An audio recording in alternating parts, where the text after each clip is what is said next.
सबसे इंपॉर्टेंट, अब हम लोग जो सेक्शन पढ़ने जा रहे हैं, हम लोग शेयर कैपिटल चैप्टर उठाते हैं। जो सबसे पहला बात, मुझे एक बात बताओ, सेक्शन नंबर 43 क्या बोलता है? Kinds of shares. There are two kinds of share. Number one equity, another one is preference share.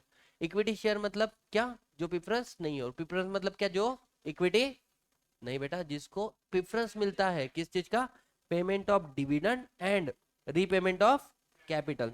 मतलब जब भी डिविडेंड देंगे तो पहले किसको देंगे? प्रेफरेंस शेयर को।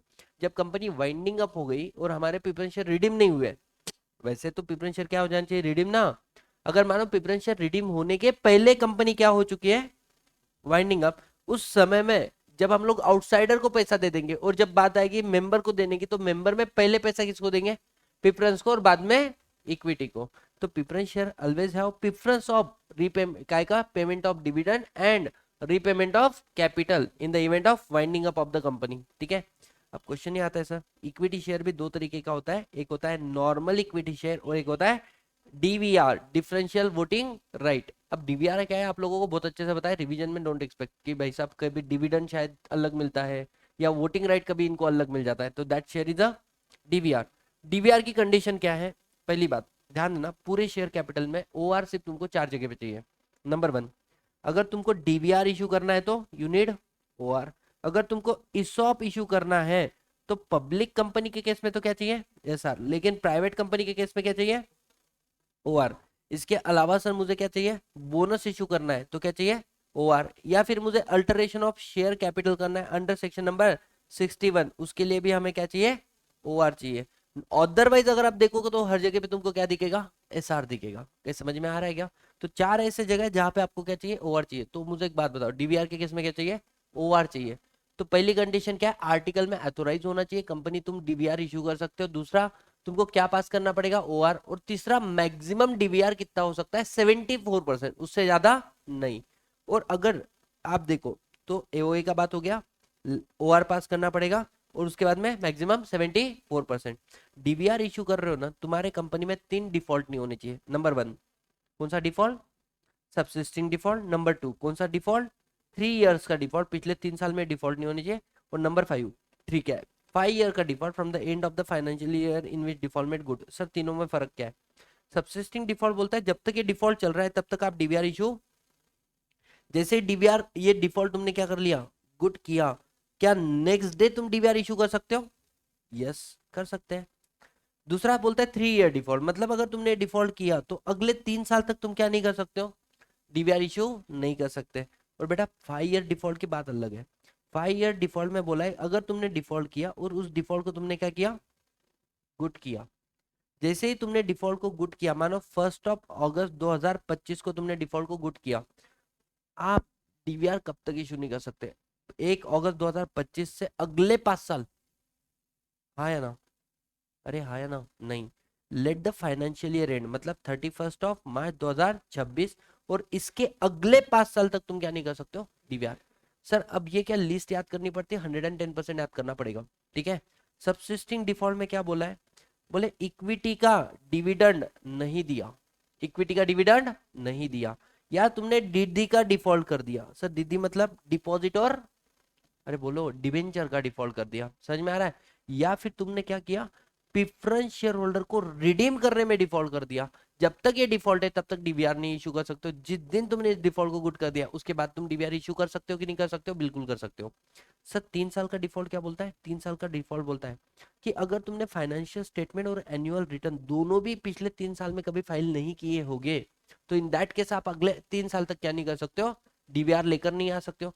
या फिर चार ऐसे एक्ट है जिसमें अगर आपने डिफॉल्ट किया तो भी तुम डीवीआर नहीं ला सकते हो। सर कौन से? सेबी, सिक्रा, आरबीआई और बैंकिंग रेगुलेशन एक्ट। समझ में आ रहा है? तो सेबी एक्ट, सिक्रा एक्ट, आरबीआई एक्ट और बैंकिंग रेगुलेशन एक्ट, या फिर फाइनेंशियल स्टेटमेंट और एनुअल रिपोर्ट रिटर्न का डिफॉल्ट है, तो आने वाले 3 साल तक तुम क्या नहीं कर सकते हो? You can not issue DVR. और लास्ट वाला आ रहा है तुम्हारा कौन सा? 5 year default from the end of the financial year in which default made good. मतलब सर कौन से आते हैं? बेटा इक्विटी का डिविडेंड कहाँ पे था? सबसिस्टिंग डिफॉल्ट में। समझ में आ रहा है? प्रेफरेंस का डिविडेंड कहाँ पे आ रहा है? 5 ईयर डिफॉल्ट। मतलब प्रेफरेंस शेयर का डिविडेंड, या पैसा कभी कभी आईपीएफ फंड में ट्रांसफर करना पड़ता है, तुमने उसको, या फिर तुमने टर्म लोन जो बैंक का होता है, फाइनेंशियल इंस्टीट्यूट का होता है, उसमें डिफॉल्ट कर दिया, या फिर एम्प्लॉय के स्टैट्यूटरी ड्यू जैसे प्रोविडेंट फंड वगैरह तुमको ये पे करने में तुमने डिफॉल्ट किया, तो जिस दिन तुम डिफॉल्ट गुड करोगे वहां से फाइनेंशियल ईयर को एंड होने दो, उसके अगले 5 साल तक तुम क्या नहीं कर सकते हो, आप डीवीआर ला नहीं सकते। कैसे समझ में आया आपको? तो देखो, प्रेफरेंस का dividend, term loan, IPF, employee statutory dues, अगर ये डिफॉल्ट है तो आने वाले 5 साल तक डीवीआर ला नहीं सकते। बेटा पूरे डीवीआर की कंडीशन बताओ, बिकॉज बहुत important examination point of view से। ठीक है, तो हमेशा याद रखना डीवीआर अगर इशू करना होगा तो article ordinary resolution maximum 74%, 3 year subsisting default, 3 year default and 5 year default. Normal share DVR में कन्वर्ट नहीं हो सकते, डीवीआर नॉर्मल में कन्वर्ट नहीं हो सकते। कैसे समझ में आया? अगर डीवीआर के डिफरेंशियल पॉइंट को छोड़ दूं, शायद वो वोटिंग का हो सकता है, डिविडेंड का हो सकता है, उसके अलावा नॉर्मल इक्विटी और डीवीआर एक जैसे ही है। क्या समझ में आ रहा है? यस और no? So here we are done with section number 43। 44 बोलता है share is a movable property, और कैसे ट्रांसफर होगा, जैसे आर्टिकल में लिखा हुआ है। 44 बोलता है हर एक शेयर का क्या होता है, डिस्टिंक्टिव नंबर होता है। एग्जांपल के तौर पे मानो ए और बी, ए के पास 7000 शेयर है और बी के पास कितने शेयर है, 3000 शेयर है। तो जो शेयर सर्टिफिकेट बनेगा उस पर लिखा जाएगा 0 से लेके 7000 का ए के पास है, और 7001 से लेके share number, share certificate number 10,000 का किसके पास है, बी। मतलब every share have their distinctive number. कैसे समझ में आ रहा है? बी अपना शेयर आगे डी और ई को दे रहा है, डी को और ई को, तो यहाँ पे उसके दो नए शेयर सर्टिफिकेट बनेंगे। और कितने कितने दे रहा है, मानो उसके पास 3000, 1500 इसको दे रहा है और 1500 इसको। तो कैसे लिखा जाएगा यहाँ पे, 7001 से लेके 8500 और 8501 से लेके 10,000 के शेयर डाइवर्ट हो गए। समझ में आ रहा है कैसे सुनो? तो every share have distinctive number. So guys section number आपका आता है 46। सेक्शन नंबर 46 क्या बोलता है, जो आपका शेयर सर्टिफिकेट एक प्राइमा फेसिया एविडेंस है, मतलब जिसका भी नाम शेयर सर्टिफिकेट में लिखा है माना जाएगा वो व्यक्ति कंपनी का क्या है, शेयर होल्डर है। अब देखो पहले क्या होता था, शेयर जो है वो सिर्फ डिमैट फॉर्मेट में होते थे या फिजिकली होते थे, फिजिकली तो हम लोग उसको क्या देते थे, शेयर सर्टिफिकेट। लेकिन आज के डेट में रिलायंस इंडस्ट्री लिमिटेड के, क्या आपको लगता है फिजिकल शेयर सर्टिफिकेट मिलते होंगे? नहीं। रिलायंस के रजिस्टर ऑफ मेंबर में किसका नाम लिखा है, एनएसडीएल और सीडीएसएल। सर ये एनएसडीएल और सीडीएसएल क्या है, एनीवन ओवर हियर बताओ? बेटा दे आर डिपॉजिटरी, इंडिया के अंदर ये दो डिपॉजिटरी है। ठीक है, जैसे ही आप एनएसडीएल और सीडीएसएल के शेयर क्या कर लो, नहीं एनएसडीएल सीडीएसएल ने शेयर लिए किसके, रिलायंस के, और बाद में एनएसडीएल से सीडीएसएल से ये शेयर किसने परचेस किया, हम लोगों ने। तो डोंट यू थिंक रिलायंस के रजिस्टर में किसका नाम है, एनएसडीएल सीडीएसएल, और जो इलेक्ट्रॉनिक रिकॉर्ड मेंटेन कर रहे हैं उसके अंदर किसका नाम है, हमारा नाम है ना। तो बोला जाता है कि अगर शेयर डीमैट फॉर्मेट में है तो डिपॉजिटरी जो रिकॉर्ड मेंटेन कर रहा है ना, वो एक प्राइमा फेसिया एविडेंस है ये पहचानने का कि कंपनी का शेयर होल्डर कौन है। कैसे समझ में आया? अब अगर सर मेरा पुराना शेयर सर्टिफिकेट लॉस हो चुका है, डिस्ट्रॉय हो चुका है, दिख नहीं रहा कहाँ गया, तो मुझे क्या करना है, इसे प्रूफ देना पड़ेगा एफआईआर फाइल करके, और साथ ही साथ में इंडेमनिटी साइन करके देना पड़ेगा। मैं झूठ नहीं बोल रहा हूँ। कल जाके कोई तुम्हारे पास में ओरिजिनल शेयर सर्टिफिकेट लेके आता है, आई विल बी लाइबल। मतलब मैं झूठ नहीं बोल रहा हूँ, इस चीज का आपको प्रॉमिस करना है। कल जाके आपको लॉस हुआ तो आई विल मेक श्योर कि उस लॉस को कॉम्पेंसेट मैं करूँ। लेकिन सर मेरा पुराना शेयर सर्टिफिकेट लॉस नहीं हुआ, डिस्ट्रॉय नहीं हुआ है, मेरे पास उसका कॉपी पड़ा हुआ है, लेकिन वो क्या हो चुका है, टॉर्न, मल्टीलेटेड, डिफेस, या फिर सर ये क्या होता है, चाय गिर जाना, तेल गिर जाना, क्या ना ऐसे शेयर सर्टिफिकेट इधर से उधर दिखना शुरू हो गया। अच्छा तुमने उसको कुछ भी कर दिया, तो मतलब वो आज के, या कभी कभी पता है जो पेज होता है वो एकदम ये हो जाता है ना कि जिसको अपन यूज भी करें तो फटना शुरू हो जाता है। तो आप पुराना शेयर सर्टिफिकेट सरेंडर करो और आपको नया शेयर सर्टिफिकेट मिलेगा। सर एक नया शेयर सर्टिफिकेट मिलने का मैक्सिमम कितने रुपए, 50 रुपीज पर शेयर सर्टिफिकेट। और आपके लिए बोर्ड रिजोल्यूशन पास करना पड़ता है बोर्ड ऑफ डायरेक्टर को शेयर सर्टिफिकेट देने के पहले। आगे क्या बोला गाइस, पुराना शेयर सर्टिफिकेट हम क्या करेंगे, कैंसिल करेंगे बाय रबर स्टैम्प, और आपको जो नया शेयर सर्टिफिकेट देंगे उसके ऊपर लिखा रह जाएगा this is which certificate, duplicate share certificate, ऐसे उसके ऊपर लिखा जाएगा। कैसे समझ में आ रहा है? अनलिस्टेड कंपनी आप डुप्लीकेट शेयर सर्टिफिकेट 45 डेज में दे देना, और लिस्टेड कंपनी के लिए कितना समय दिया है, 3 महीना। आपको लगता है लिस्टेड कंपनी में फिजिकल शेयर सर्टिफिकेट का काम गिरता होगा? नहीं गिरता है। Entry in register duplicate share certificate का जो रजिस्टर है वो SH2। Anyone any single problem till this point guys? No. अब क्या हुआ सुना, 43 था आपका इक्विटी शेयर और प्रेफरेंस शेयर, 44 था share is a movable property, 45 क्या था, every share of distinctive number, और 46 क्या था, शेयर सर्टिफिकेट। इसके बाद में आता है गाइस वोटिंग राइट के बारे में, कौन सा, सेक्शन नंबर 47। ये क्या बोलता है, इक्विटी शेयर होल्डर तो सारे रिजोल्यूशन पे वोट कर सकता है, सारे मतलब सारे रिजोल्यूशन पे जो भी कंपनी के सामने आएंगे। प्रेफरेंस शेयर होल्डर, तू सारे रिजोल्यूशन पे वोट नहीं कर सकता है, तू गिनकर 3 रिजोल्यूशन पे वोट कर। कौन सा? अगर कोई रिजोल्यूशन तेरे राइट को अफेक्ट कर रहा है, मतलब तेरी बात हो रही है किसी रिजोल्यूशन में, तो तू वोट कर लेना। दूसरा, रिडक्शन ऑफ शेयर कैपिटल अगर हो रहा है तो तू वोट कर सकता है। और तीसरा, winding up of the company की बात। बेटा reduction of share capital equity का हो रहा है तो प्रेफरेंस क्यों वोट करेगा? रिडक्शन ऑफ शेयर कैपिटल होता है तो वोट कर सकता है ना। इक्विटी रिडक्शन हो रहा है, प्रेफरेंस क्यों वोट करेगा? उसके उसको क्या ही फर्क पड़ रहा है?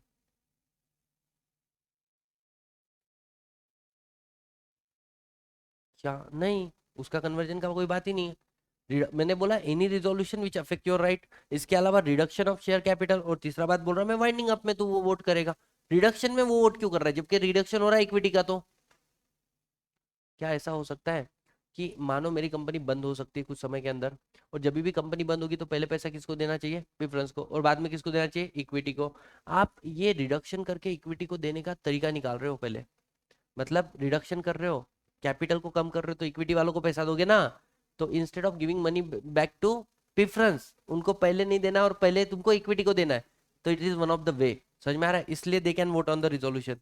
लेकिन अगर तुमने प्रेफरेंस शेयर होल्डर को 2 साल क्या नहीं दिया? डिविडेंड नहीं दिया, he can vote on all the resolution place before the company. Sir वो 2 साल कैसे होने चाहिए? कंटिन्यू होने चाहिए क्या? बेटा कोई जरूरत नहीं है, कंटिन्यू रहा तो भी चलेगा और कंटिन्यू नहीं रहा तो भी चलेगा। समझ में आ रहा है? 2 साल अगर उसको डिविडेंड नहीं दिया, मतलब पहले साल नहीं दिया, दूसरे साल दिया, अच्छा दूसरे साल जब दिया तब पहले साल का भी दिया, तीसरे साल भी दिया, चौथे साल भी दिया, पांचवें साल नहीं दिया, पांचवें साल के बाद में he can vote on all the resolution. Sir वो पहले साल का तो मिल गया ना, घंटा फर्क नहीं पड़ता। 2 साल अगर नहीं मिला, he can vote on all the resolution. कैसे, समझ में आया? आगे बढ़ते हैं। Sir variation of share holder rights, इसको बड़ा इजी तरीके से वापस, क्या प्रॉब्लम आया भाई? अब इंटरनेट का प्रॉब्लम आया। Honestly saying I can't do anything. अब रिकॉर्ड हुआ हुआ, जान दो। Variation of share holder right, क्या बोल रहा हूँ इसमें? Variation of share holder rights. Sir ये कंसेप्ट क्या है? सुनो, अब मानो मेरा जो प्रेफरेंस शेयर होल्डर है, इसको हम लोग 8% दे रहे अभी तक डिविडेंड, और मैं चाहता हूँ इसको बढ़ा के कितना कर दूं? 10% कर दूं। तो क्या मैं हमारे प्रेफरेंस शेयर होल्डर के राइट को वेरी कर रहा हूँ, चेंज कर रहा हूँ? अरे हाँ या ना? जब आप वेरिएशन कर रहे हो प्रेफरेंस शेयर होल्डर राइट का, पहली बात तो ये देखो, क्या मेमोरेंडम आर्टिकल में ऑथोराइज है? और नहीं भी ऑथोराइज होगा तो एटलीस्ट जब आपने प्रेफरेंस शेयर इशू किया तो आपने डॉक्यूमेंट इशू किया होगा ना, उस डॉक्यूमेंट में ये प्रोहिबिटेड नहीं होना चाहिए। क्या बोला मैंने? एक तो मेमोरेंडम आर्टिकल में ऑथोराइज होना चाहिए, या एटलीस्ट मेमोरेंडम आर्टिकल साइलेंट है तो it is should not be prohibited by terms of issue. क्या समझ में आ रहा है? दूसरा, अगर आपको वेरिएशन करना है तो 3/4 वैल्यू ऑफ प्रेफरेंस शेयर जो है उनका क्या ले लो, उस क्लास के कंसेंट ले लो, या फिर आप एक काम करो, प्रेफरेंस शेयर होल्डर की मीटिंग बुलाओ, मतलब इसको बोलते हैं क्लास मीटिंग, और उसका क्या पास करा के लो? एसआर। आपके पास ऑप्शन है, एक तो क्या करो, कंसेंट लेना, मतलब रिटर्न कंसेंट लेना, एसआर पास करना मतलब मीटिंग बुला के रिजोल्यूशन पास करना। और अगर ये रिजोल्यूशन पास हो गया, क्या आपको ऐसे नहीं लगता है कि जब मैं प्रेफरेंस शेयर होल्डर के डिविडेंड को बढ़ाऊंगा तो इक्विटी वालों को अफेक्ट होगा कि नहीं होगा? ऑफ कोर्स, अगर मैंने मेरे क्लास का टाइम बढ़ा दिया, डोंट यू थिंक मेरे बाद में जिसकी क्लास है उसको अफेक्ट होगा कि नहीं होगा? तो बोले जिस क्लास को अफेक्ट कर रहे हो उनके भी 3/4 वैल्यू के क्या ले लो, कंसेंट ले लो, और उसके बाद में आप वेरिएशन कर सकते हो शेयर होल्डर के राइट का। और अगर कोई ऐसा व्यक्ति है जो खुश नहीं है आपके वेरिएशन से, बोले ऐसे 1/10 और मोर नंबर ऑफ इशूड कैपिटल जो खुश नहीं है और जिन्होंने कभी फेवर में वोट नहीं किया, 21 दिन के अंदर आप कहाँ पर जा सकते हो? एनसीएलटी। और एनसीएलटी एक तो आपको आपकी ये क्या करेगा, वेरिएशन को कैंसिल करेगा, नहीं तो कंफर्म करेगा। Anyone any single problem till this point guys? ये भी यहाँ पे एंड हो गया है, बट ठीक है, जान दो।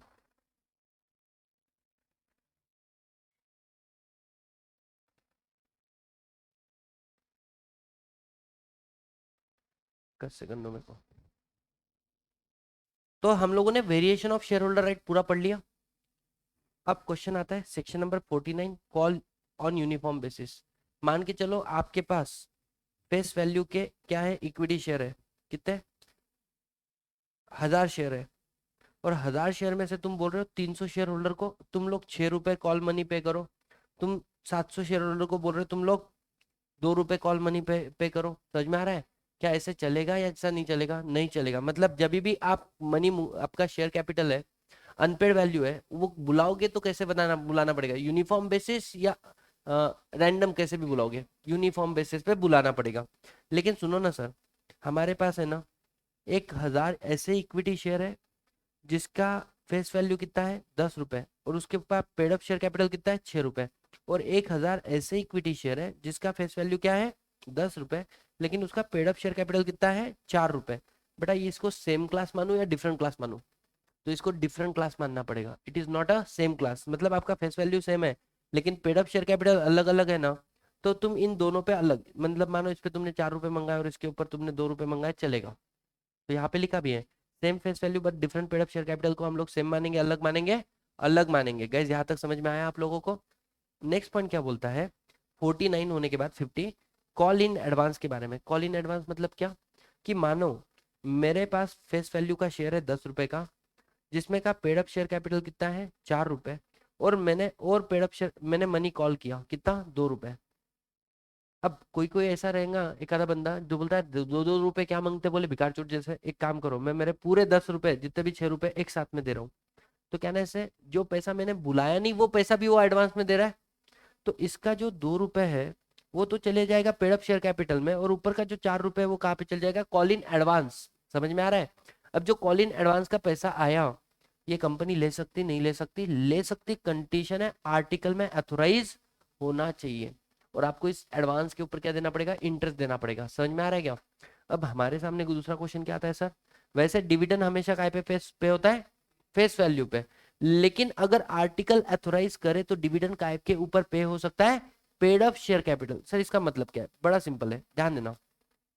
आपकी कंपनी में 1 लाख 10 लाख शेयर होल्डर है। कितने? 10 लाख। तुम्हारे कंपनी का फेस शेयर का फेस वैल्यू कितना है? ₹10। और पेड अप शेयर कैपिटल कितना है guys? Paid up share capital है तुम्हारा से फॉर एग्जांपल ₹6। यहां तक समझ में आया? अरे बोलो। जैसे ही आप, हाँ, पेड अप शेयर कैपिटल कितना है? ₹6।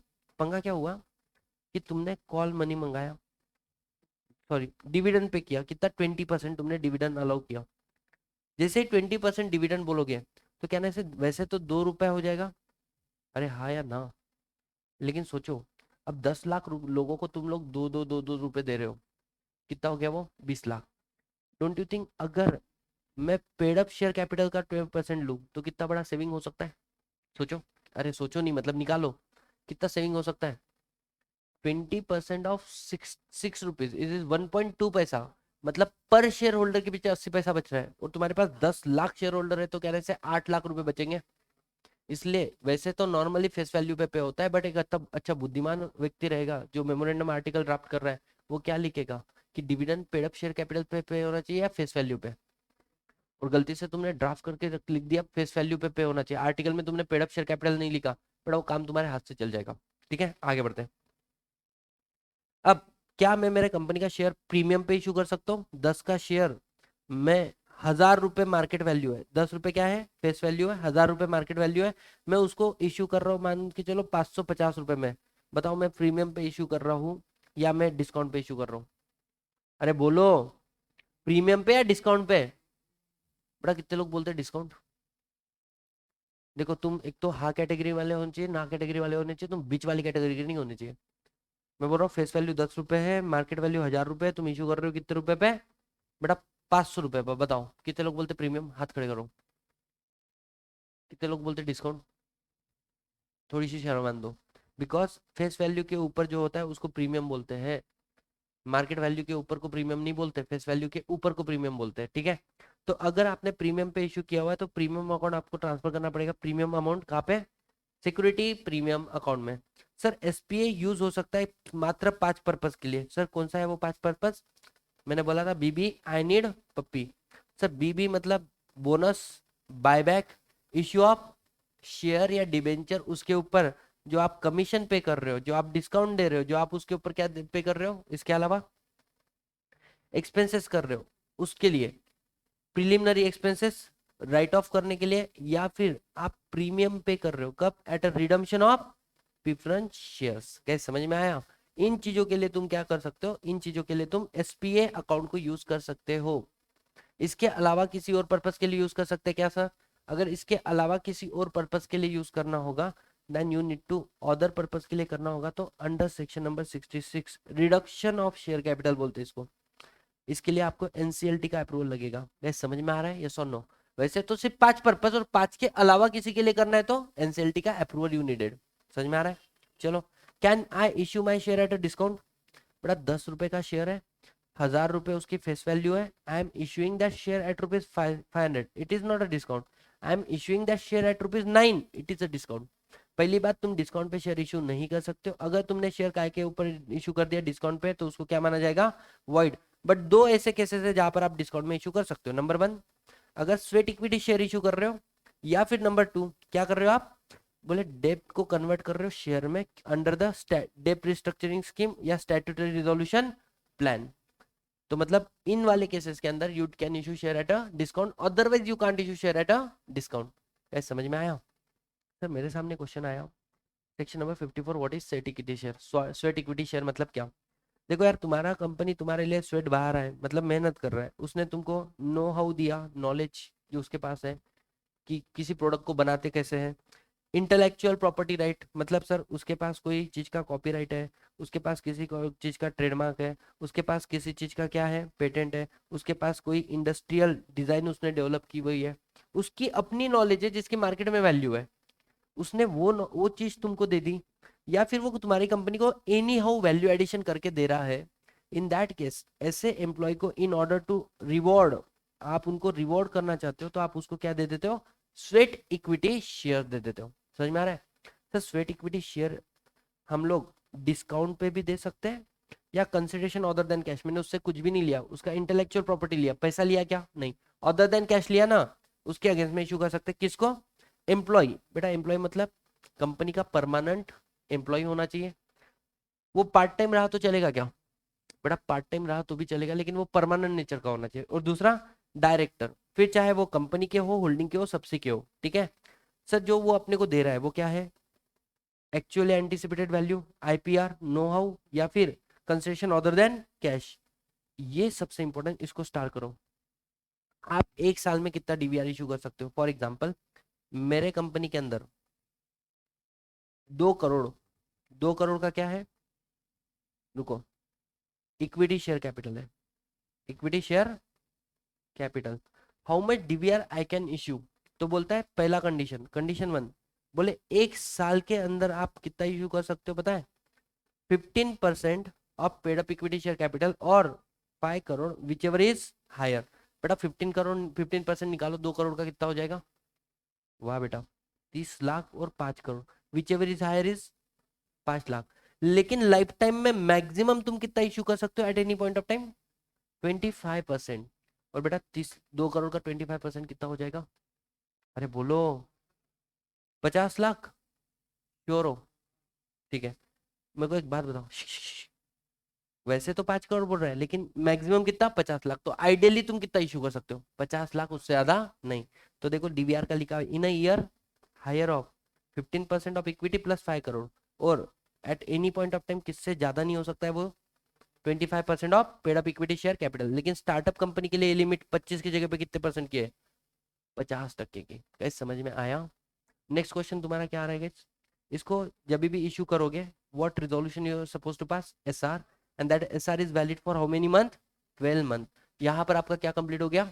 Sweat equity shares sorted, easy, comfortable. आगे बढ़ते हैं बेटा। अब आया तुम्हारा कौन सा, इस ऑप के बारे में बाद में ही पढ़ेंगे। 55, redemption of preference shares. Redemption of preference share क्या बोलता है सुनो। रिडम्पशन ऑफ प्रेफरेंस शेयर बोलता है कि अगर आपको प्रेफरेंस शेयर इशू करना है, बेटा मुझे बताओ पहली बात, वो रिडीमेबल होना चाहिए या इरिडीमेबल होना चाहिए? बेटा हमेशा रिडीमेबल होना चाहिए। समझ में आ रहा है क्या? दूसरा, कितना लाइफ, मैक्सिमम लाइफ कितना है उसका टेन्योर? बोले वैसे तो 20 साल, बट इंफ्रा कंपनी होगी तो, लेकिन इंफ्रा कंपनी तेरे ऊपर एक ऑब्लिगेशन है, अगर तू 30 साल का डिविडेंड इशू कर रही है तो 21 साल ऑनवर्ड तूने अपने शेयर होल्डर को ऑप्शन देना चाहिए क्या?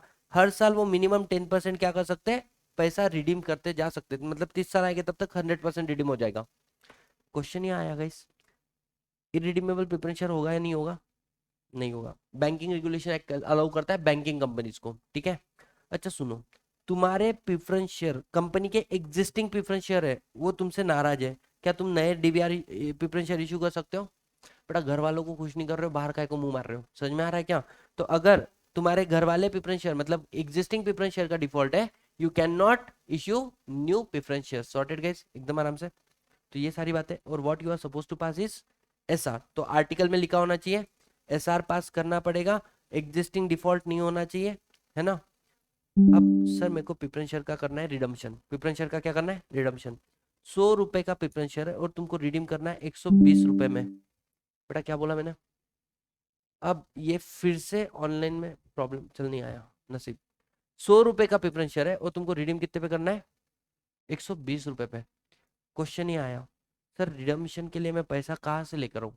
तो बोलते दो ऑप्शन है, एक तो क्या करो, कंपनी का प्रॉफिट यूज करो, या फिर नए शेयर इशू करो और वहां से जो पैसा आ रहा है, अब मैंने बहुत लॉजिकली बताया था कैपिटल कम होना कभी भी अच्छा नहीं होता है, तो नया कैपिटल इनफ्लो करते हैं अपन। समझ में आ रहा है क्या?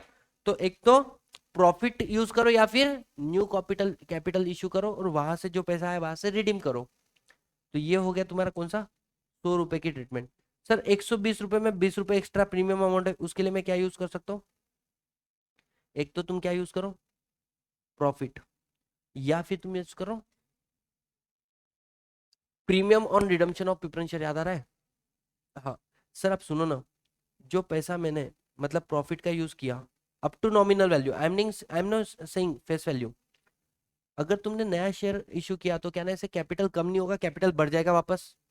लेकिन तुम प्रॉफिट यूज कर रहे हो तो तुम्हारा कैपिटल भी कम हुआ और तुम्हारा प्रॉफिट भी उतने से कम हुआ ना।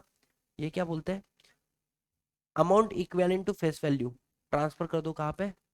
CRR account. मतलब 120 का इशू किया तुमने, रिडीम किया ना, उसके 100 रुपए कहाँ पे ट्रांसफर कर दो? CRR। और CRR का एक ही यूज होता है क्या? बड़ा इश्यू ऑफ बोनस शेयर। मतलब आज आपको कैपिटल कम होते हुए दिखा है लेकिन हमने CRR बनाया, और CRR का हम कुछ भी नहीं कर सकते, इसकी वजह से फिर से भविष्य में कैपिटल बढ़ जाएगा। समझ में आ रहा है गाइस? तो दो तरीके, एक तो नया कैपिटल इशू करो मतलब कैपिटल कम नहीं होगा, या फिर CRR क्रिएट कर लेना तो भविष्य में फिर से कैपिटल बढ़ जाएगा। समझ में आ रहा है क्या? क्वेश्चन ये आया सर हमारे पास में कि हमारे पास पैसा ही नहीं है रिडम्पशन करने का, हम क्या करें? कुछ नहीं। फॉर एग्जाम्पल तुमने बोला कि सर ये आपका रिमोट लो, हमको हमारे पैसे दो। मैंने बोला रिमोट दे। मैंने तुम्हारे हाथ में फिर से नया रिमोट ठहरा दिया, मतलब आना 20 साल के बाद। मतलब बेटा इंस्टेड ऑफ रिडीमिंग मैंने आपको नए प्रेफरेंस शेयर दे दिए। अगर ऐसा करना है तो you need to pass what? पहली बात तो तुमको कंसेंट लेना पड़ेगा, किसका? 3/4 वैल्यू ऑफ प्रेफरेंस शेयर, और अप्रूवल लेना पड़ेगा एनसीएलटी का। और एनसीएलटी अपने ऑर्डर में ये लिखता है कि जो डिसेंडिंग शेयर होल्डर है उनको पहली फुर्सत में बाहर निकालो। समझ में आया? यहाँ पर आपका सेक्शन हो गया कौन सा? Section number 55। सर अब इसके बाद में आता है ट्रांसफर ट्रांसमिशन, बहुत ही छोटा चैप्टर वैसे देखा जाए तो। ये ट्रांसफर मतलब क्या? ए ने अपने जीते जी शेयर किसको ट्रांसफर किए? बी को। और बेटा बी ने जब शेयर लिए उसका हो गया डेथ, और उसके शेयर ट्रांसफर किसके हो गए? उसके लीगल रिप्रेजेंटेटिव को। तो पहला वाला केस है ट्रांसफर का और दूसरा है ट्रांसमिशन का। जब बी ने शेयर लिया होगा तो क्या इसने सामने वाले को कंसिडरेशन दिया होगा? यस। क्या इनके बीच में एक एग्रीमेंट साइन हुआ होगा, ट्रांसफर डीड? क्या इस एग्रीमेंट पे स्टैम्प ड्यूटी लगा होगा? नहीं लगा होगा। लेकिन जब डेथ हो गया बी का, क्या लीगल रिप्रेजेंटेटिव कोई कंसिडरेशन देगा? नहीं। क्या इनके बीच में कोई एग्रीमेंट साइन हो रहा है? नहीं। क्या इसके ऊपर स्टैम्प ड्यूटी लगा होगा? नहीं। आपको ये डॉक्यूमेंट कहाँ पे सबमिट करना पड़ता है? कंपनी में, ट्रांसफर डीड वगैरह। लेकिन बेटा यहाँ पे तुम्हारे पास ट्रांसफर डीड है ही नहीं, तो तुम डीड सबमिट करोगे, तुम सिर्फ इंटीमेट करोगे? इंटीमेट करेंगे। देखो ट्रांसफर वॉलेंटरी एक्ट है जीते जी, ये ऑपरेशन ऑफ लॉ, लॉ के वजह से बनता है। यहाँ पे इंस्ट्रूमेंट ऑफ ट्रांसफर रखता है, यहाँ पे नहीं लगता है। यहाँ पे कंसिडरेशन होता है, यहाँ पे ट्रांसमिशन में कंसिडरेशन नहीं होता है। और यहाँ पे स्टैम्प ड्यूटी लगता है लेकिन ट्रांसमिशन में स्टैम्प ड्यूटी नहीं लगता है। समझ में आया? सर जैसे ही हमारे बीच में ये डेट साइन हुआ तो हमने कंपनी को कितने दिन में सबमिट करना है? Within 60 days, within 60 days. और सर इसके बाद में कंपनी के पास 1 महीने का समय, एज गुड एज कितने दिन का समय? 30 डेज का समय। एक तो ट्रांसफर को रजिस्टर करें या ट्रांसफर को मना कर दें। बेटा मना करेंगे तो इनके पास दो ऑप्शन है। क्या? एक तो तुमको नोरा देके मना करेंगे, या फिर तुमको नोरा नहीं दिए जाएगा। नोरा मतलब क्या सर? बेटा notice of refusal of your application, notice of refusal of your application. Nora अगर देनी है तो कितने दिन में देनी पड़ेगी बेटा? नोरा अगर देना है, नोटिस ऑफ रिफ्यूजल देना है तो कितने दिन में देना पड़ेगा? 30 दिन के अंदर, क्योंकि 30 ही दिन है ना उनको रजिस्टर करने के लिए। अगर मानो तुमको नोरा मिली 5वें दिन, तुम खुश हो या तुम खुश नहीं हो? बेटा नोरा मिलना अच्छी बात नहीं है, समझ में आ रहा है? क्योंकि उन्होंने नोटिस दिया है रिफ्यूजल का। तो जैसे नोरा मिली, नोरा को लेके हम लोग किधर चल जाएंगे? कितने दिन के अंदर? बोले प्राइवेट कंपनी के लिए 30 डेज का टाइम है, और पब्लिक कंपनी के लिए कितने? 60 डेज। अगर सामने वाले ने आपको रिफ्यूज किया, लेकिन सर नोरा नहीं मिली तो? बेटा नोरा नहीं मिली तो 30 दिन तक का तो वेट कर ही रहना अपन। फिर अगले 30 दिन, मतलब टोटल कितने हो गए? तो in case of private company कितने? 60 डे, और in case of public company कितने? 90 डेज का टाइम मिलेगा एनसीएलटी के पास जाने के लिए। समझ में आ रहा है क्या? क्वेश्चन ये आया, एनसीएलटी जो भी ऑर्डर पास करेगा क्या वो फाइनल होगा? अरे हाँ या ना? सॉर्टेड, एकदम आराम से, इजी है। तो ये हो गया आपका।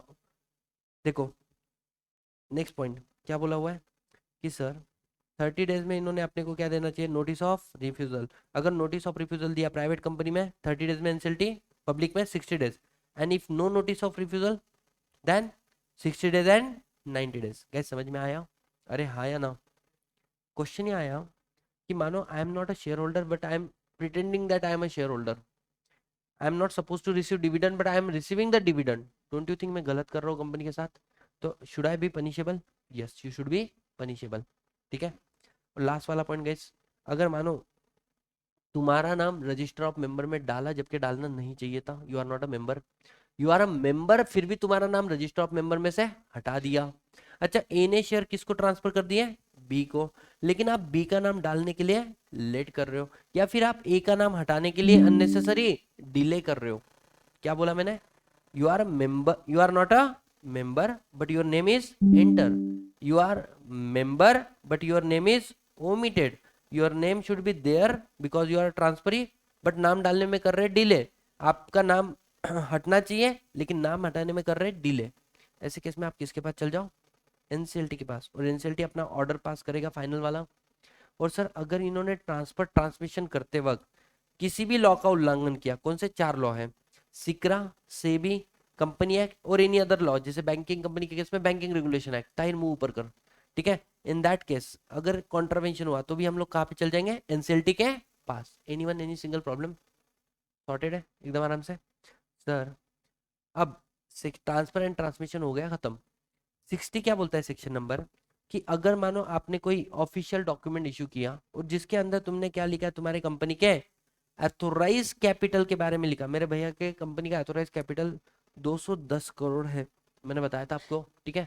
और सर उसके कंपनी का पेड अप शेयर कैपिटल कितना उसने लिखा? 1 लाख रुपए। बोले तुमको नहीं लगता वो मिसलीड कर रहा है लोगों को? 200 करोड़, 210 करोड़ बड़े अक्षरों में लिख रहा है, और 1 लाख रुपए कैसे लिख रहा है? छोटे अक्षरों में। बस यही बोला है कि अगर तुमने पब्लिश करते हुए एथोराइज कैपिटल के बारे में बताया है तो ऐसे डॉक्यूमेंट में तुमको subscribe capital, paid up share capital के बारे में बताना पड़ेगा। कैसे? इक्वल प्रोमिनेंस पोजीशन में, मतलब वो भी सेम लेवल का होना चाहिए, फॉन्ट का होना चाहिए। गाइस समझ में आया? Section number 61 done. Sir 61 already हो गया, याद करो, अल्टरेशन ऑफ शेयर कैपिटल। ठीक है। सर अब जो सेक्शन है सबसे भयंकर सेक्शन है इस पूरी चैप्टर का, कौन सा? Right issue. राइट इश्यू देखो एकदम सिंपल।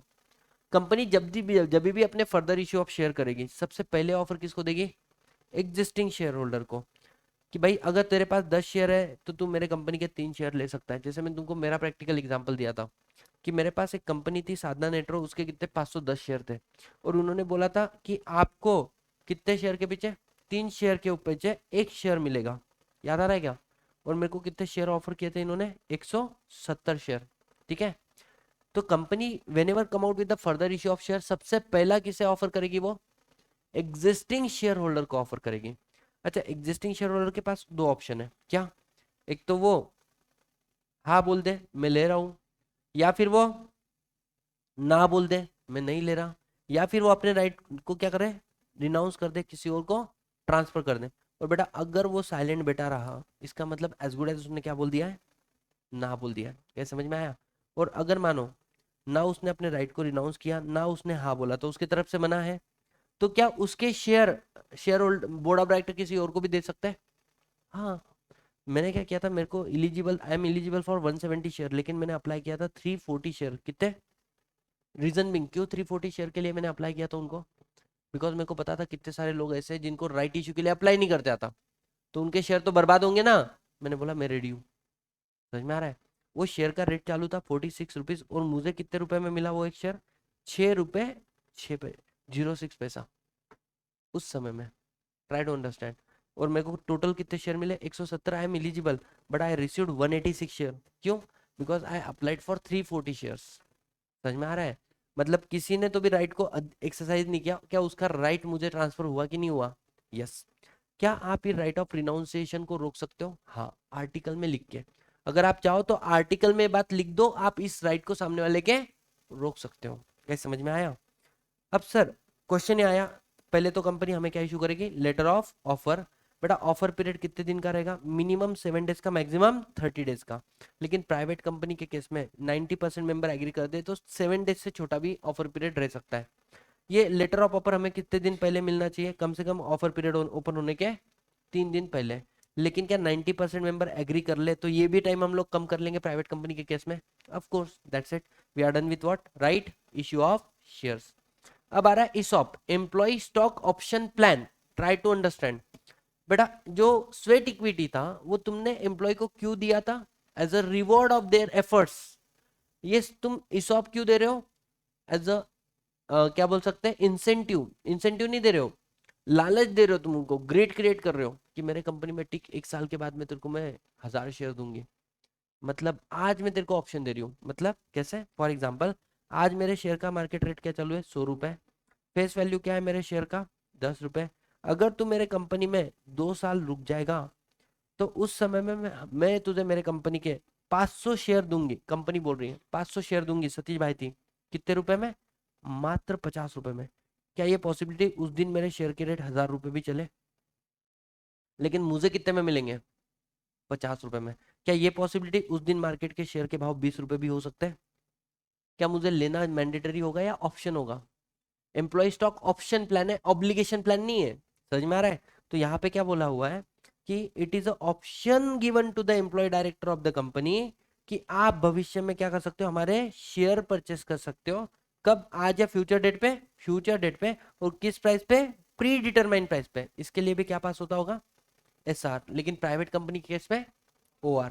समझ में आ रहा है कैसे? Sir no. अब क्वेश्चन ये आ रहा है कि सर जिस दिन मैंने ऑप्शन दिया और जिस दिन उसको ऑप्शन मिलेगा कि उसको लेना है या नहीं लेना है, इसमें कम से कम कितना गैप होना चाहिए? 1 साल का। समझ में आ रहा है? और ध्यान देना, स्वेट इक्विटी में 3 साल का लॉक इन पीरियड होता है। मतलब कि एक बार मैंने स्वेट इक्विटी दी है, 3 साल तक आप उसको सेल नहीं कर सकते, बेच नहीं सकते। ईसॉप में लॉक इन पीरियड का रिक्वायरमेंट नहीं है। ईसॉप में लॉक इन पीरियड अपनी मर्जी कंपनी की, उसको रखना है तो रख, नहीं तो मत रख। समझ में आया? एक बार एग्जाम में क्वेश्चन आया था, क्या स्वेट इक्विटी में हम लॉक इन पीरियड को 5 साल कर सकते हैं? बताओ। बेटा नहीं, वहां पे कंपलसरी 3 साल है। क्या ईसॉप में हम लॉक इन पीरियड 5 साल कर सकते हैं? ईसॉप में तो रिक्वायरमेंट ही नहीं है लॉक इन पीरियड की, लेकिन ऑप्शन है। समझ में आ रहा है क्या? तो ये कंपैरिजन में एग्जाम में क्वेश्चन पूछ लिया था। मार्क माय वर्ड, आप अपनी लेवल को जज करो, कहाँ तक आप पहुंचे हो और किस लेवल पे आपको पढ़ना है। आज भी आपके पास महीना खाली पड़ा हुआ है। ठीक है? सॉर्टेड एकदम आराम से। Apart from that I am telling you, चलो एक चीज maximum I can do for you, topic wise revision I will upload together with CMA के क्वेश्चन, जो मतलब यहाँ पे डिस्कस दिखाया है मैंने तुमको, ये वाले क्वेश्चन। अगर मैं तुमको एक झलक दिखाता हूँ, तुमको CMA के क्वेश्चन कितने इजी रहते हैं, भयंकर इजी रहते हैं वैसे देखा जाए तो। But I don't want you to be comfortable with the CMA के क्वेश्चन आंसर। ठीक है? जैसे for example, let's come to the point. हम लोग कंपनीज एक्ट पे आ गए।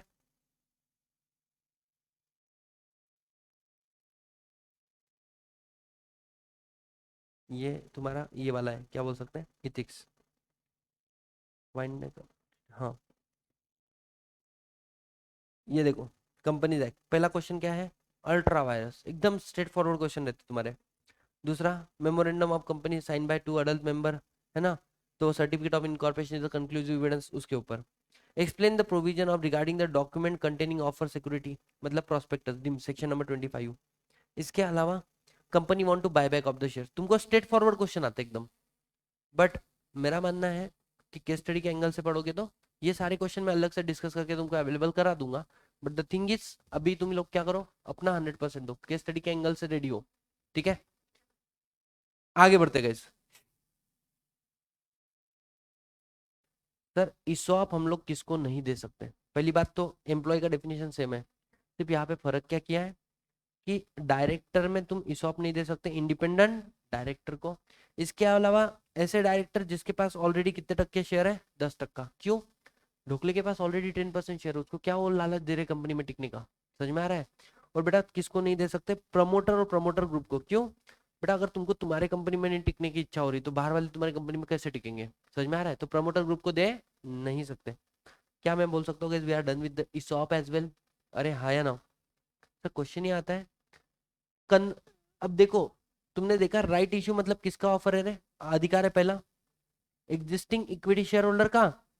क्या मैं बोल सकता हूँ, हमने उसके बाद पढ़ा ईसॉप। ईसॉप क्या था, क्या ना से it is exception to right issue. Right issue क्या बोलता है, जब भी नया इशू होगा तो इक्विटी को, लेकिन ईसॉप में हम इक्विटी शेयर होल्डर को दे रहे हैं या एम्प्लॉय को दे रहे हैं, मतलब ये एक्सेप्शन हो गया ना कि rather than equity I am giving outsider, therefore we need SR. अब आ रहा है तुम्हारा प्रिफरेंशियल अलॉटमेंट। बेटा इतना याद रख लो, preferential allotment is what, private placement. Private placement, फर्क एक है, जैसे प्राइवेट प्लेसमेंट इक्विटी का भी हो सकता है, प्रेफरेंस का भी हो सकता है, और डिबेंचर का भी हो सकता है। और चाहे प्रेफरेंस कन्वर्टिबल हो या नॉन कन्वर्टिबल, प्राइवेट प्लेसमेंट किसका भी हो सकता है। लेकिन जो प्रेफरेंशियल अलॉटमेंट है, ये एक तो होगा इक्विटी का, ये भी प्रेफरेंस का हो सकता है, और ये भी डिबेंचर का। लेकिन हमेशा ये काय का होगा, कन्वर्टिबल सिक्योरिटी का होगा। नॉन कन्वर्टिबल सिक्योरिटी का कभी भी प्रेफरेंशियल अलॉटमेंट नहीं होता। प्रोसीजर इक्वली सेम है, समझ में आ रहा है क्या। प्राइवेट प्लेसमेंट पढ़ोगे और प्रेफरेंशियल अलॉटमेंट पढ़ोगे, सेम। एक साल में मैक्सिमम 200 लोगों को दे सकते हो। आपको उनको प्राइवेट प्लेसमेंट ऑफर कम एप्लीकेशन लेटर देना पड़ेगा, सामने वाला आपको पैसा देगा, समझ में आ रहा है क्या। पूरा प्रोसीजर सेम है, but try to understand a thin line of difference. Therefore we can say every preferential allotment is a private placement, every preferential allotment is a private placement, but every private placement is not a preferential। क्यों? Non convertible debenture अगर तुम issue कर रहे हो तो वैसे private placement, क्योंकि non convertible security का क्या नहीं होता है, प्रेफरेंशियल अलॉटमेंट नहीं होता है, समझ में आ रहा है। तीसरा बेटा क्या आ रहा है तुम्हारा, कि तुमने बैंक से लोन लिया और तुमने बोला हम भविष्य में आपको लोन रिपेमेंट नहीं करेंगे, हम आपको हमारे कंपनी के शेयर देंगे। तो डोंट यू थिंक आपको ऐसे करने के पहले किसका अप्रूवल लेना पड़ेगा, शेयर होल्डर का, बाय पासिंग व्हाट, एसआर। समझ में आ रहा है। और आपने गवर्नमेंट से लोन लिया था, नहीं मतलब गवर्नमेंट को लोन दिया था या गवर्नमेंट को डिबेंचर वगैरह दिया था, सॉरी गवर्नमेंट से लोन लिया मतलब आपको पैसा देना पड़ेगा ना रिटर्न, या गवर्नमेंट को डिबेंचर दिया तो डिबेंचर सर्टिफिकेट लाएंगे तो अपने को उनको पैसा वापस देने का है। बट पंगा ये है कि गवर्नमेंट बोलती मेरे को तेरी कंपनी से इतना ज्यादा प्यार हो गया, मोह हो गया, कि मेरे को मेरा पैसा वापस नहीं चाहिए, मेरे को तेरे कंपनी के शेयर चाहिए। तो ऐसा ऑर्डर किसने पास किया, गवर्नमेंट ने। मुझे एक बात बताओ, क्या ये भी राइट इशू का एक्सेप्शन हो गया। सिर्फ इतना है, ये भी तो ऊपर जैसे हो गया ना सर, लोन इनटू शेयर्स नहीं, लोन इनटू शेयर्स में पहले से एसआर पास करके बोला गया था शेयर होल्डर को कि आगे भविष्य में क्या होगा, शेयर इशू करेंगे। यहां पर हमने कभी बोला ही नहीं, टर्म्स एंड कंडीशन में लिखा ही नहीं है कि हम लोन के अगेंस्ट में शेयर देंगे। यहाँ पे गवर्नमेंट ने बोल दिया मेरे को शेयर चाहिए, क्या आपको देना पड़ेगा, हाँ। और नाराज है तो सर क्या करो, 60 डेज में एनसीएलटी के पास जाओ। अब ध्यान देना, एनसीएलटी के पास जाने के दो टाइम लिमिट आया। एक टाइम लिमिट आया कौन सा, 21 दिन, और एक टाइम लिमिट कितना आया, 60 day. Sir class of share holder का राइट अफेक्ट हो रहा है, याद आ रहा है कि चेंज कर रहे हो, and if you are not happy, वहां पे 21 डेज था।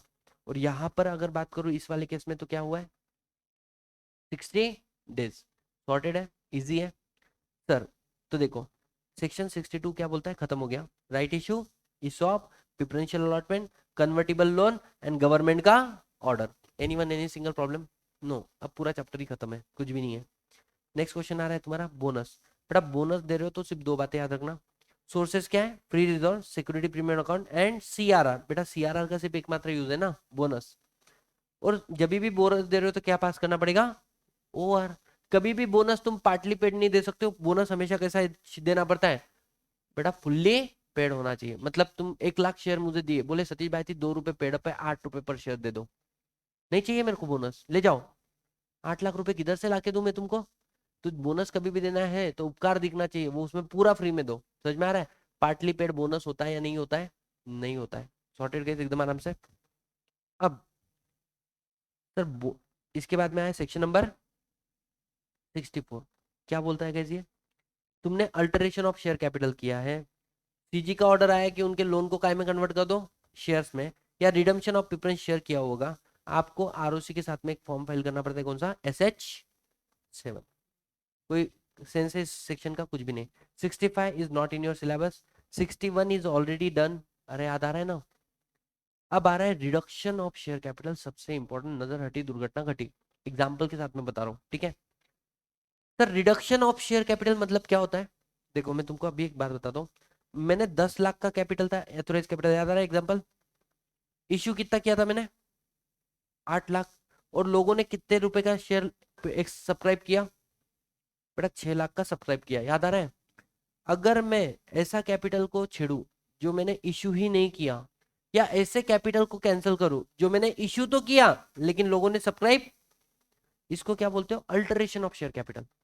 लेकिन जो लोगों ने सब्सक्राइब कर लिया है, अब तुम इस कैपिटल को छेड़ोगे तो इसको क्या बोलेंगे? Reduction of share capital. क्या समझ में आ रहा है? इफ यू रिमेंबर, इसके लिए मैंने एग्जांपल तुमको वो दिया था।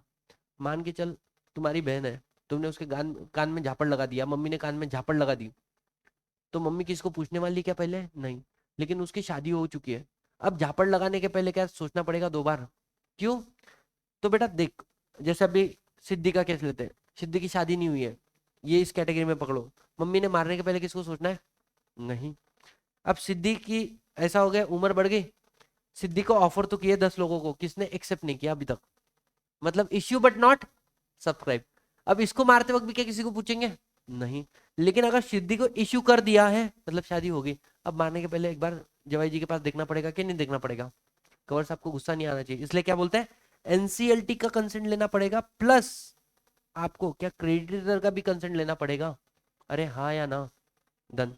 देखो, तो बोलता है एसआरबी पास करो, एनसीएलटी का कंसेंट भी लो। पूरा प्रोसीजर क्या है पहले समझ लेते हैं। कि सर एप्लीकेशन करेंगे reduction of share capital, NCLT notice देगा आगे गवर्नमेंट अथॉरिटी को, मतलब सेंट्रल गवर्नमेंट, आरओसी, सेबी और क्रेडिटर को। इनको ऑब्जेक्शन लेना है तो कितने महीने में ऑब्जेक्शन लो? 3 महीने में। इसके बाद में ऑर्डर पास हो जाएगा reduction of share capital. Order किसको सबमिट कर दो? आरओसी को। आरओसी तुमको क्या दे देगा? Certificate of reduction. क्या इजी था? अरे हाँ है ना? लेकिन रिडक्शन कैसे कैसे हो सकता है ये इंपॉर्टेंट है। अनपेड शेयर कैपिटल, मेरे कंपनी का फेस वैल्यू है 10 रुपए, और पेड अप शेयर कैपिटल कितना है? 6 रुपए।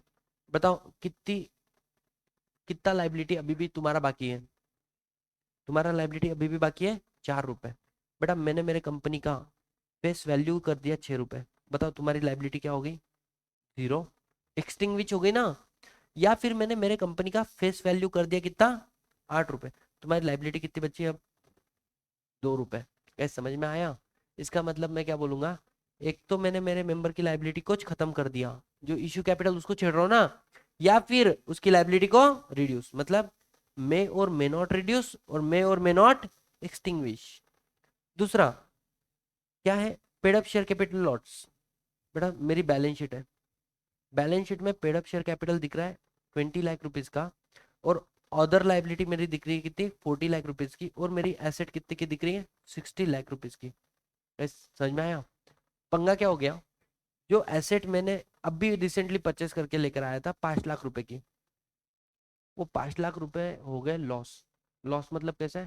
मैंने एक चॉकलेट की मशीन लाई, चॉकलेट डालो, एक चॉकलेट बाहर निकलता रैप होके, दूसरा डालो, दूसरा बाहर निकलता, तीसरा डालो, और एक मशीन आई मार्केट में जो क्या कर रही है, इधर से चॉकलेट डालो 1 मिनट में 1,000 चॉकलेट बाहर। बेटा अपनी मशीन का कोई वैल्यू है या नहीं है? 5 लाख रुपए पूरे बर्बाद हो गए, है ना? अब ये लॉस जो है, कहने से owner of the company should bear the loss. अरे हाँ या ना? तो ऐसे वाले केस में मेरी एसेट, अब देखो साइड 55 लाख दिख रही और लाइबिलिटी साइड कितनी दिख रही है? 60 लाख। बोले सेट मैच हो, टैली हो रहा है, बैलेंस शीट नहीं हो रहा है। इससे अच्छा ये लॉस कहाँ पे कॉम्पेंसेट कर देंगे?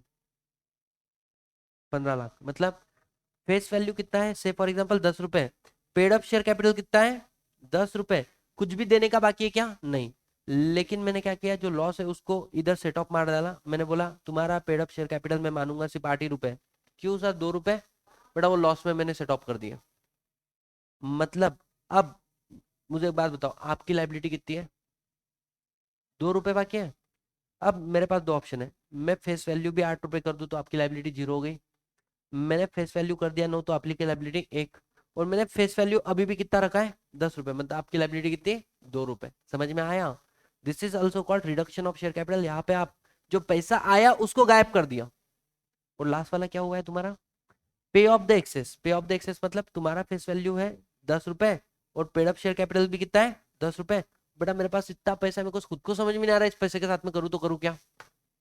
मैंने बोला एक काम करो, आप अपना पैसा वापस ले जाओ। मैंने 4 रुपए वापस दे दिए। बताओ अब तुम्हारी लाइबिलिटी कितनी है? अबे 6 कैसे बे, 4 वापस दे दिए ना, तो 4 रुपए आने बाकी अब तुमसे। मेरे पास दो ऑप्शन, तीन ऑप्शन। मैंने फेस वैल्यू को भी कितना कर दिया, 6, तुम्हारी लाइबिलिटी 0। मैंने फेस वैल्यू को कितना कर दिया, 8, तुम्हारी लाइबिलिटी 2। और मैंने फेस वैल्यू को कितना रखा, 10, तो तुम्हारी लाइबिलिटी अभी भी कितनी है, 4। लेकिन 4 रुपए रिटर्न दिया ना, दिस इज ऑल्सो रिडक्शन। समझ में आ रहा है? So if you want to do all this thing, what you are suppose to do, you need to pass SR and then you have to take approval of NCLT. Guys sorted एकदम आराम से बोलो। किसी को कोई भी problem है यहाँ तक? ऑनलाइन वाले बच्चों तुम भी बताओ, कोई प्रॉब्लम होगी तो। इसके क्वेश्चन आंसर देखेंगे फिर मजा आएगा। ठीक है बेटा, लास्ट कुछ सेक्शन, बायबैक, नजर हटी दुर्घटना घटी। सीधा सेक्शन नंबर 67। पहली बात, तुम तुम्हारा शेयर ले नहीं सकते, परचेस कर नहीं सकते। मतलब सर परचेस करना, देखो मेरी कंपनी मेरे ही शेयर परचेस करके इन्वेस्ट कर रही है, it is as good as, तुमको नहीं लगता क्या? जो अनाज मार्केट होता है वहां पे ना ये करना अलाउ नहीं होता है। क्यों? तुम लोग अनाज को होल्ड करके रख रहे हो, क्यों? क्योंकि भविष्य में जब प्राइस बढ़ेगा तब आप सेल करना चाहते हो। अभी स्केर्सिटी क्रिएट कर रहे हो, माल ही नहीं है, माल ही नहीं है, माल ही नहीं है, तो उसका प्राइस बढ़ेगा। जैसे प्राइस बढ़ा तो तब तुम सेल करोगे। सही बात है गलत बात है? होल्डिंग ऑफ द गुड्स गलत है। इसी तरीके से कंपनी अपने ही शेयर परचेस करके निवेश होल्ड करके रखती है। सही है या गलत है? इसलिए ना पब्लिक ना प्राइवेट तुम खुद के शेयर परचेस नहीं कर सकते। तुम खुद के शेयर परचेस नहीं कर सकते। इसकी 3 एक्सेप्शन बता रहा हूं मैं। क्या? नहीं सुनो, 3 एक्सेप्शन क्या है। अगर प्रेफरेंस शेयर तुम रिडीम कर रहे हो तो परचेस करो, क्योंकि वो तो कंपलसरी करना पड़ेगा ना। लेकिन तुम रिडीम करके उस प्रेफरेंस शेयर को खत्म कर रहे हो, पकड़ के नहीं बैठ रहे हो। बायबैक कर रहे हो, बेटा बायबैक करने के बाद भी शेयर कितने, 7 दिन में, 7 दिन के अंदर डिस्ट्रॉय कर देते हो, होल्ड करके नहीं रखते हो। या फिर रिडक्शन अंडर 66, ये जो अभी कर रहे हैं अपन, ऊपर देख के आए ना, एनसीएलटी का अप्रूवल लेके किया, तो फिर क्या तकलीफ है? समझ में आ रहा है क्या? ये सारी बातें समझ में आई तुमको? तो ये अलाउ है। अब पब्लिक कंपनी तू ना खुद ले सकती ना तो किसी और को दे सकती लेने के लिए। मतलब क्या? पब्लिक कंपनी तो किसी और को पैसा भी नहीं दे सकती कि अपने शेयर परचेस, हमारे शेयर परचेस करो। क्या प्राइवेट कंपनी किसी और को पैसा दे सकती मेरे शेयर परचेस कर बोल के? हाँ। समझ में आ रहा है? पब्लिक कंपनी, प्राइवेट कंपनी तुम खुद के शेयर परचेस करके इन्वेस्ट करके रखने नहीं सकते, लेकिन पब्लिक कंपनी तू तो किसी और को भी पैसा नहीं दे सकती, प्राइवेट तो दे सकती। पब्लिक कंपनी के 3 एक्सेप्शन है। नंबर 1, क्या? अगर एक बैंक है, उसने किसी को ऑर्डिनरी कोर्स ऑफ बिजनेस में लोन दिया, जैसे एचडीएफसी के पास गया मैं, लोन लिया और मैंने एचडीएफसी के शेयर परचेस कर लिए, पब्लिक कंपनी है ना। तो डोंट यू थिंक यहाँ पर बैंक को कैसे पता चलेगा यार कि ये पैसा काय के लिए ले रहा है? इसलिए बोला कि बैंकिंग कंपनी, आप ऑर्डिनरी कोर्स ऑफ बिजनेस में किसको लोन दे रहे हो और उन्होंने आपके शेयर परचेस कर लिए, that is okay. As a trustee आपने शेयर परचेस, किसी को पैसा दिया है कि मेरे कंपनी के शेयर परचेस कर, जिसका फायदा किसको होना चाहिए, एम्प्लॉय को। और उसके लिए हमने क्या पास किया, ऐसा। मतलब सर अब भी एग्जांपल देके हमने, ईसॉप पता है ना, ईसॉप के शेयर आपको 1 साल के बाद मिलेंगे। अरे बोलो। मैं क्या, तो मानो एक कंपनी है आईटीसी, आईटीसी ने एक कंपनी बना दी एक्स लिमिटेड। आईटीसी क्या कर रही है, कुछ पैसा निकाल के दे रही है किसको, एक्स लिमिटेड को, ये बोलकर कि एस लिमिटेड तू क्या कर, मार्केट में जब जब हमारे शेयर के प्राइस कम होते रहेंगे तो हमारे शेयर को परचेस कर लेना। और ये जो तू शेयर परचेस करके रखेगी, ये शेयर तेरे नहीं है, ये शेयर भविष्य में किसको मिलेंगे, एम्प्लॉय को, क्योंकि ईसॉप देना ही है ना। तो बड़ा सिंपल सा मतलब है, अगर आप एम्प्लॉय के बेनिफिट के लिए किसी को पैसा दे रहे हो, समझ में आ रहा है, और उस एम्प्लॉय के बेनिफिट के लिए जो तुमने स्कीम पास की है वो एसआर से पास की वाली है, मतलब in short ESOP sweat equity वगैरह, ठीक है, तो दैट इज अलाउ। तो देखो एज अ ट्रस्टी बोलकर for SR, employ for SR के थ्रू, हाँ लेकिन इस ट्रस्टी ने भी तुम्हारे कौन से शेयर परचेस करने चाहिए, फुल्ली पेड, है ना।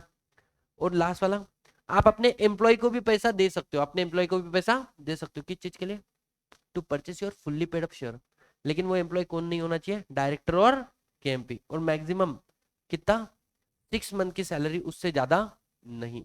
एग्जाम में भर भर के क्वेश्चन आते हैं यहाँ से कि सतीश भाई is employ of the company, ठीक है, और आप उसको पैसा दे रहे हो, उसकी साल की एनुअल सैलरी है कितनी, 6 लाख रुपए, और तुम उसको पैसा दे रहे हो 8 लाख रुपए to purchase fully paid up share, not allow.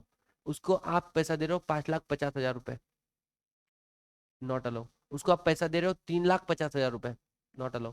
बेटा कैसे 3 लाख, 6 लाख क्या 50%, 3 लाख रुपए दे रहे हो उसको, अलाउ, 3 लाख दे रहे हो तो अलाउ है। और प्राइवेट कंपनी जो उसके एम्प्लॉय को पैसा दे रही है जिसकी सैलरी 6 लाख है, उसको 10 लाख रुपए to purchase the share, allow not allow, बेटा अलाउ, क्योंकि रिस्ट्रिक्शन पब्लिक कंपनी के ऊपर है। समझ में आ रहा है क्या, ये सारी बातें याद रखना। और उसने भी कौन से शेयर परचेस करने हैं, फुल्ली पेड, ना कि पार्टली पेड। गैस समझ में आया, चलो बहुत बढ़िया। अब ध्यान देना, अब मैं पढ़ा रहा हूँ बायबैक, बेटा नजर हटी दुर्घटना घटी। बायबैक की मैंने 3 पार्ट में डिवाइड किया, प्री कंडीशन, ड्यूरिंग और पोस्ट, और इसके बाद में मैं तुमको कराने वाला हूँ इनके सारे क्वेश्चन एंड आंसर, तो अपना 100% दो। बायबैक करना है तो आर्टिकल में अलाउ होना चाहिए। What you are suppose to pass, SR. Maximum buyback कितना कर सकते हो रे, 25% of paid up share capital plus free reserve plus security premium account. लेकिन अगर आपको इक्विटी का बायबैक करना है, किसका, तो फिर कितना, 25% of paid up equity share capital, वो अपने को पता है FR+SP आता है, लेकिन मैंने बोला था तब भी कि एग्जाम में मत लिखना वो बात, ठीक है, समझ में आया गाइस। लेकिन सर एसआर तक जाने की जरूरत ही नहीं है, एसआर तक जाने की जरूरत ही नहीं है, अगर बायबैक ही क्या है, छोटा है, तो मतलब कैसे काम चल जाएगा, बोर्ड रिजोल्यूशन, बोर्ड मीटिंग में बोर्ड रिजोल्यूशन से, कब, अगर बायबैक कितने का है, 10% of paid up equity share capital, equity share capital plus FR plus SPA। अच्छा CMA वालों के लिए ये मोस्ट इंपॉर्टेंट है, डायरेक्ट क्वेश्चन आता है, ठीक है। इसके बाद में क्या बोला गया, अब ये मैंने आपको बता दिया, मैक्सिमम बायबैक कितना हो सकता है अपना हो गया, और लोअर बायबैक कितना हो सकता है ये भी हम लोगों ने देख लिया, ठीक है। बोले बायबैक करने के बाद में कभी भी मेक श्योर कि तुम्हारा जो डेप्ट है that should not twice of your, इधर मैं सिंपल लैंग्वेज में लिखा हूँ, paid up share capital plus FR। अगर तुम्हारा paid up share capital FR जितना है उससे डबल तुम्हारा डेप्ट नहीं हो जाना चाहिए, उसके डबल तक चलेगा, उससे डबल से ज्यादा तुम्हारा डेप्ट नहीं होना चाहिए, मतलब द डेप इक्विटी रेशियो कितना होना चाहिए, 2:1 आफ्टर बायबैक। बायबैक ओनली तुम किस शेयर का करोगे, जो शेयर क्या है, फुल्ली पेड, पार्टली शेयर का बायबैक नहीं करते, मतलब जो शेयर ले रहे हो वो फुल्ली पेड होने चाहिए। आगे क्या बोला है, डिक्लेरेशन ऑफ सॉल्वेंसी, डायरेक्टर बोल रहे कि आने वाले 1 साल तक हम इंसॉल्वेंट नहीं होगे, क्यों, थोड़ी देर पहले लॉजिक बताया, जब भी कंपनी वाइंड अप होती है तो पहले पैसा किसको जाता है, बाहर वालों को, बाहर वाले के बाद प्रेफरेंस को, उसके बाद इक्विटी को। यहाँ पे तुम क्या कर रहे हो पता है क्या, इनडायरेक्टली बाहर वालों को पहले जाएगा ना, इसलिए तुमने आज कंपनी को बंद कर, आज क्या कर दिया, पहले बायबैक लेकर आ गए, बाद में 2 महीने के बाद कंपनी बंद हो गई, बड़ा तुम लोग आउटसाइडर को कम पैसा दोगे। इसलिए इन्होंने क्या बोला स्पेसिफिकली कि अगर तुम क्या कर रहे हो, बायबैक कर रहे हो, तो हम लोगों को इस बात का गारंटी दो आने वाले 1 साल में तुम्हारी कंपनी मरेगी नहीं, क्योंकि अगर 1 साल में मर रही तो आइडियली ये पैसा शेयर होल्डर के पास जाना चाहिए या आउटसाइडर के पास, आउटसाइडर के पास। क्या ये सारे कंसेप्ट के लॉजिक समझ में आए। अब सर बायबैक करेंगे, बायबैक का पैसा कहाँ से लेकर आएंगे हम लोग, एक तो FR फ्री रिजर्व यूज करो, सिक्योरिटी प्रीमियम BB बोनस और बायबैक, या फिर क्या बोला आगे, बड़ा फ्रेश इशू, फ्रेश इशू आप शेयर कर सकते हैं, या अर्लियर इशू भी होगा उसका भी पैसा बाकी होगा चलेगा, बट कंडीशन क्या है, not a same kind, not a same kind, मतलब इक्विटी का बायबैक करना है जो इक्विटी का पैसा यूज कर रहे हो, या मुझे इक्विटी बायबैक करना है नया इक्विटी इशू कर रहा है, फिर उसको काय को मार रहा है, जब तेरे को लाना ही इक्विटी है तो, समझ में आ रहा है क्या। तो सेम काइंड ऑफ सिक्योरिटी का पैसा यूज नहीं कर सकते हो आप बायबैक करने के लिए। आगे क्या बोला गाइस? अब टाइम लिमिट, बायबैक पीरियड कम से कम कितने दिन का? 15, और मैक्सिमम कितने? अगर 100% मेंबर एग्री कर जाए ना तो प्राइवेट कंपनी क्या इस लिमिट को कम करा सकती होगी? अरे हाँ या ना? यस, खत्म बायबैक। बायबैक में आप इंपॉर्टेंट क्या है, बायबैक कंप्लीट होने के बाद में रजिस्टर मेंटेन करो, रिटर्न फाइल करो SH11 के अंदर, किसको? ROC को, और उसके अंदर अटैच करना SH15, मतलब कंप्लायंस ऑफ बायबैक। और बेटा बायबैक की शेयर डिस्ट्रॉय कितने दिन में करना है? अब सारी टाइम लिमिट, एक बार बायबैक शुरू हुआ, सुनो, एक बार बायबैक शुरू हुआ तो उसको कंप्लीट कितने दिन में करना चाहिए? 1 साल में कंप्लीट, मतलब मानो बायबैक शुरू हुआ था तुम्हारा 1/1/2024, तो या 10/10/1/2024, बायबैक कंप्लीट कब तक हो जाना चाहिए? 10/1/2025, 1 साल में कंप्लीट हो जाना चाहिए। समझ में आ रहा है क्या? दूसरा क्वेश्चन, एक बार बायबैक कंप्लीट हो गया, दूसरा बायबैक कब लाओगे तुम? 1 साल कंप्लीट होने के बाद, मतलब 1 साल के अंदर। अब एक बार दो बायबैक के अंदर, दो बायबैक के अंदर कितना साल का गैप होना चाहिए? अरे बोलो, दो बायबैक के बीच में कम से कम 1 साल का गैप होना चाहिए, मतलब buyback complete and new buyback में कितने साल का गैप होना चाहिए?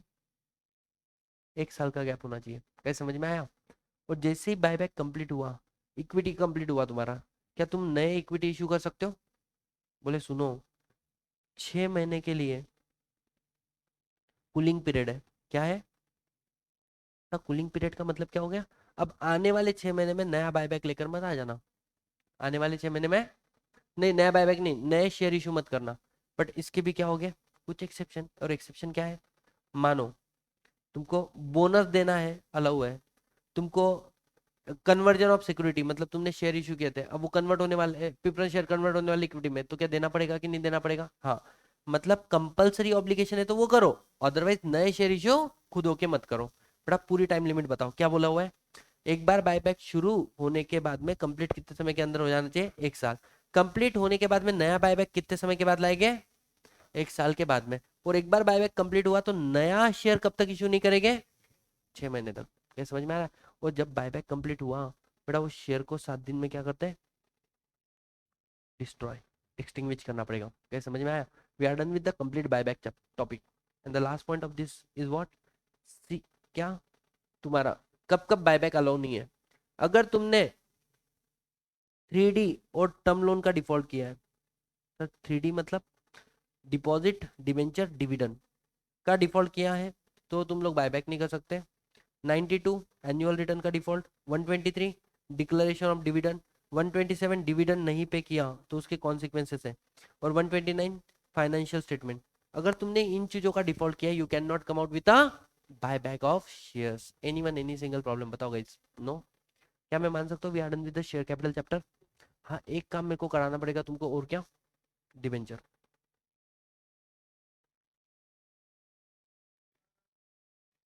क्या क्या? सीए कहाँ पे लिखा है मैंने? CRR, सीए मत बोलो ना फिर, कैपिटल रिडम्पशन रिजर्व। बेटा उसका एक ही यूज है, यहाँ पे तुम देखोगे CRR, इसमें यही लिखा है CRR can be use only for one purpose, that is bonus, fully paid up bonus shares, that's it. ठीक है, अब सुनो, मैंने डिपॉजिट,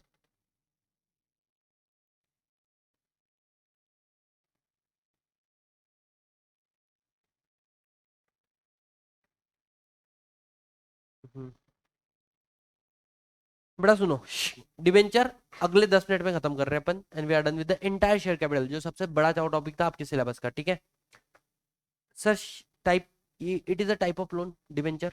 आगे, नो वोटिंग राइट, तुमको वोटिंग राइट मिलता है क्या डिबेंचर के ऊपर या नहीं मिलता है गाइस? अरे बोलो, नहीं मिलता। प्रेजेंटेशन स्क्रीन रुक जाओ।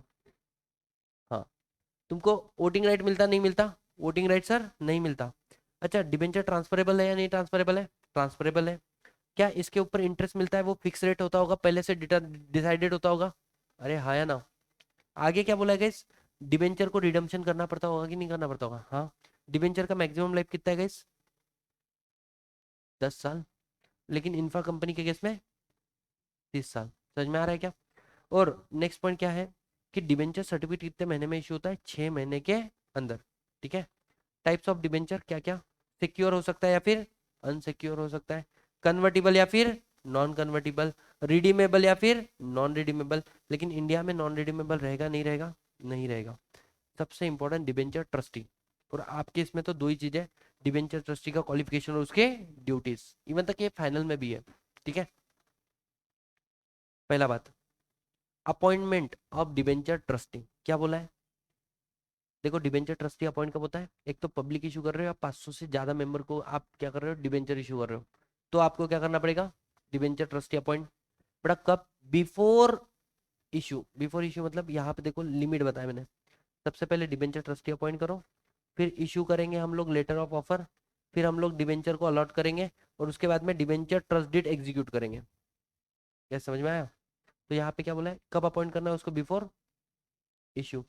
इसकी प्रायर कंसेंट लेनी है और मेंशन करनी है क्या, प्रोस्पेक्टस में, कि हमें मिल गया है कंसेंट डिबेंचर ट्रस्टी का। कौन कौन डिबेंचर ट्रस्टी नहीं बन सकता, ये इंपॉर्टेंट है।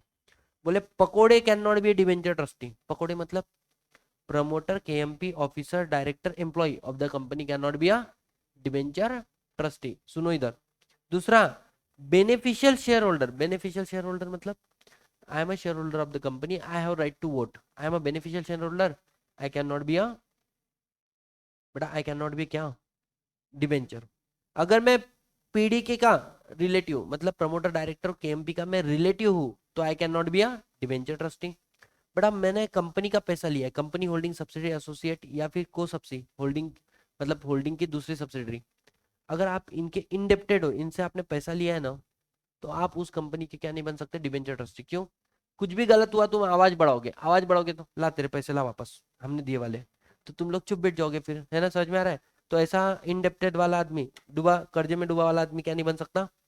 अच्छा तुमने गारंटी दी है किसी की, वो वाले केस में, या तुम्हारा कुछ क्या है अदर देन रेमुनरेशन, तुम मतलब pecuniary relation you have with the company, you can not B.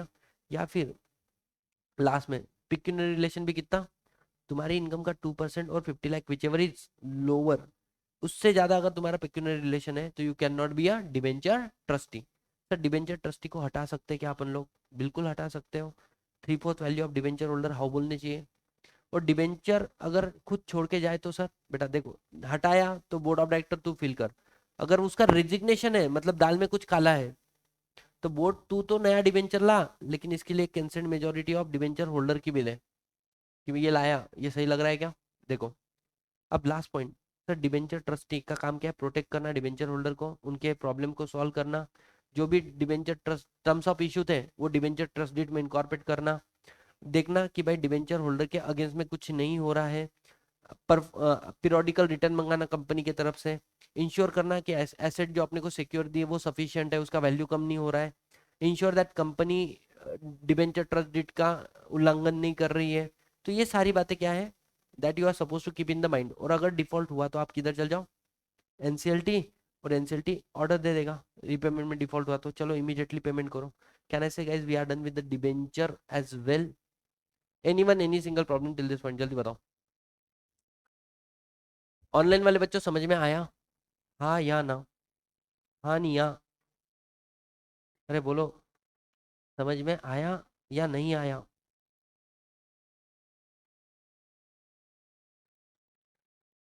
हाँ नहीं या, अरे बोलो हाँ नहीं या, यही बोल रहे थे सर हम लोग।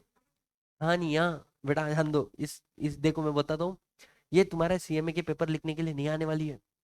जब तूने बोला ना हाँ नहीं या, तभी मैं समझ गया, इसलिए मैं बोल रहा हूँ, ये नहीं, ये पेपर के बाद में और पेपर के पहले काम आ सकती है, पेपर में काम नहीं आएगी, इसलिए देख नहीं रहा है क्या। ठीक है बेटा, क्वेश्चन आंसर करें, लेट्स सी, कर लोगे क्या लगता है, नहीं कर पाएंगे, चलो लेट्स सी गाइस।